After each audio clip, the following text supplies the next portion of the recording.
নির্বাচন কবে হবে জানালেন প্রধান উপদেষ্টা।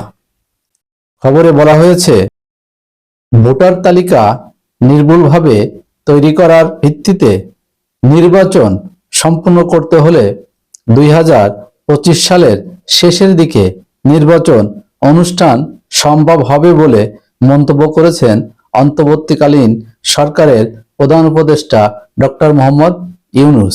নির্বাচন প্রক্রিয়া এবং নির্বাচন সংস্কার কমিশনের সুপারিশের পরিপ্রেক্ষিতে এবং জাতীয় ঐকমত্যের ভিত্তিতে প্রকাশিত মাত্রার সংস্কার যোগ করি তাহলে অন্তত আরো 6 মাস অতিরিক্ত সময় লাগতে পারে।